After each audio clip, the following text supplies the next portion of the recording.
Right then, let's see how this technique goes. So yeah, I win the roll, choose to draw. My hand is decent, not amazing, but decent. It's got a 2, 3 and a 4 drop. Opponent keeps his 7, and off we go. So I'm still kind of testing to see how this works. I'm not sure whether he's just used the constant play button or the fast forward buttons, because the fast forward buttons aren't very good. You have to just keep smashing them for it to do anything. But yeah, so the first couple of turns not much happens. I draw the mana mirror, which means I can make that and make a turn 3 Sphinx, which is a lot more efficient. Like if I make an Embersmith, he's just not going to make his X1 anyway, and the fact that he didn't want to make one turn 2 probably suggests he doesn't have one. So drawing the silver mirror means it's much better to make that and keep the Embersmith, even as a surprise. Like on 6 mana I can go Embersmith and Palladium Mirror, and he still doesn't do anything, so I can just make my Sphinx.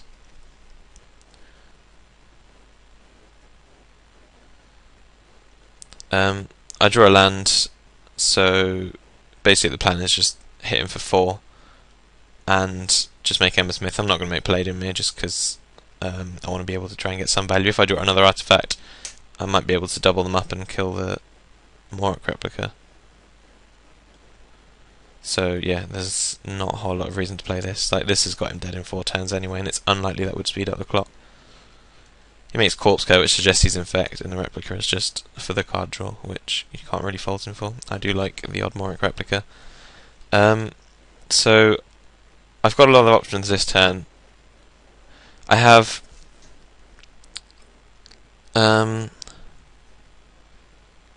to think what it was. I'm going to attack the Sphinx basically. That one's obvious. I then have the option of A, make both my guys don't ping anything, but have the blue up. I'll then have the crucial metacraft, which means he can't kill my Argent Sphinx, and it looks like the Argent Sphinx will just get there because he's dead 3 turns after that, and it doesn't. It's unlikely he can raise me back with just Corpse Cur.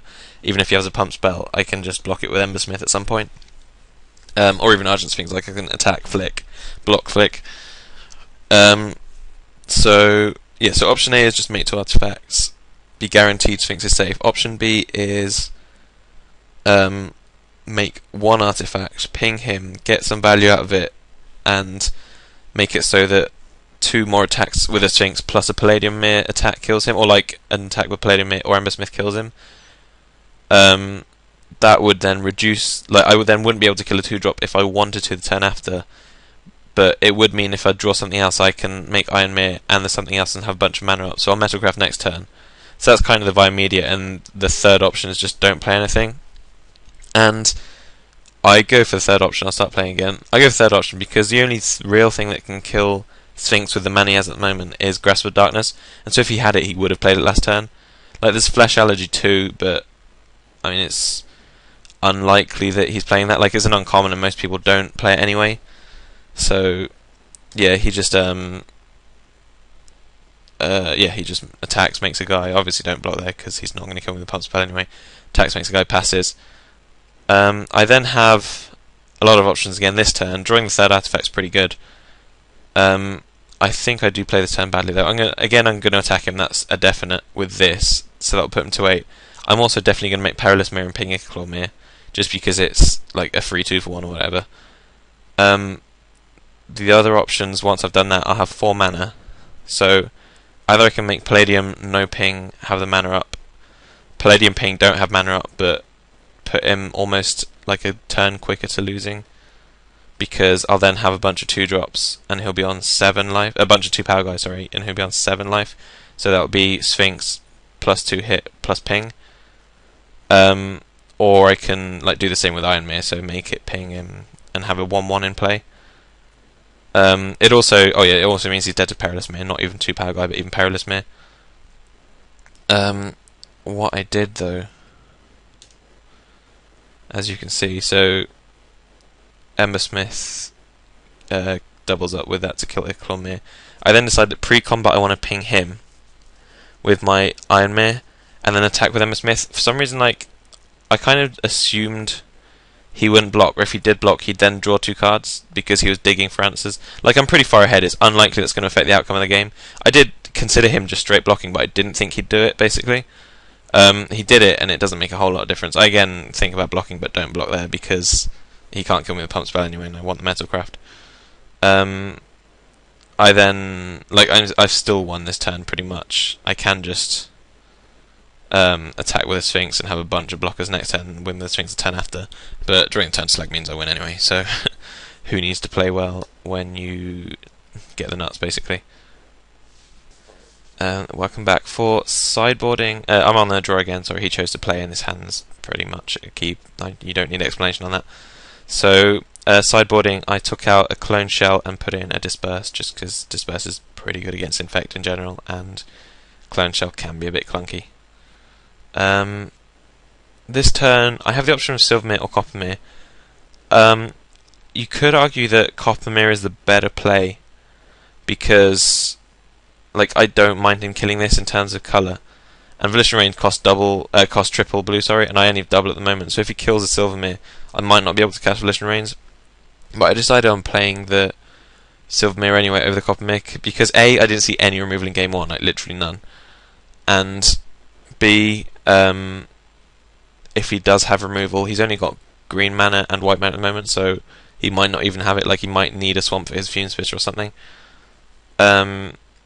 And C, if I make the Silvermere, I'll then be able to make Palladium Mere and then turn 4 Volition Range if I need to. So, like, I might actually need the blue mana off the Silvermere. As in, if he doesn't kill it, I might end up needing the blue mana. So, I think overall it's better kind of value to make the Silvermere and assume he can't kill it. But unfortunately for me, he can. He has a Contagion class. But even so, like, it's still not the end of the world. I still have 2 islands, and I'm happy to play Volition Range late in the game anyway. I think that was a D I should have added there as well. Like, yeah, even if he does kill it, it's not the end of the world. And I draw the third island, so it makes it all completely irrelevant, and maybe even the correct play, because he might not have killed Coppermere, who knows. But because he now has that clasp, I just don't want to take any poison, so I Galvanic Blast Clawmere on site, just to make sure he can't pump it out of range. He goes to tap some mana. Yeah, he goes to tap mana here, and passes. So you're thinking, what does he have? I think Carrion Call is kind of the obvious thing. But then, equally, like, I'm not really sure how I'm supposed to be playing around Carrion Call. I don't really want, obviously I don't want to dice that Contagion class too soon. But I also don't really want to trade Coppermere, because my hand, like, I want a Volition Range next turn almost.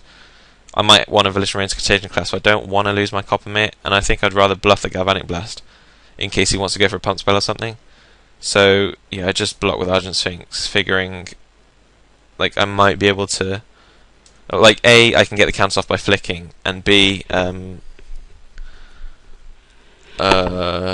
there's no B. Basically, I can get counters off flicking. No, well, B, like, I can assemble Metacraft by just Volition Ranging his Contagion clasp, so he can clasp it down to 1 toughness, and then I can Volition Range the clasp.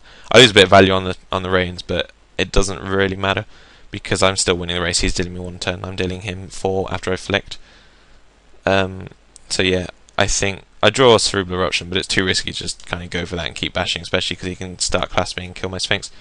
So I just range the clasp like I said I would, because I kind of committed to that plan by keeping the Coppermere. So, like, by keeping the Coppermere and blocking the Argent Sphinx, I've kind of committed to having to range the clasp. He makes Nim Deathmantle, which is kind of awkward. Like, I have the chump blockers for it in play. Well, I've got, like, I can take 2 hits and I can block, and the Sphinx should have killed him by then. And I've also got Cerebral Eruption. So, yeah, like, it's not too bad at the moment. Although I do figure at this point that he doesn't have the Untamed Might. It was the way he was playing really quickly through combat. Like, he was F6ing through my turn when he had 2 mana up or something like that. So I can't remember what it was. There was some point a couple of turns ago where I decided he just didn't have Untamed Might, and so I'm fine to take it for 1 more turn.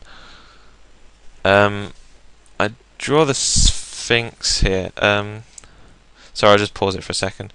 I've already used the Eruption though.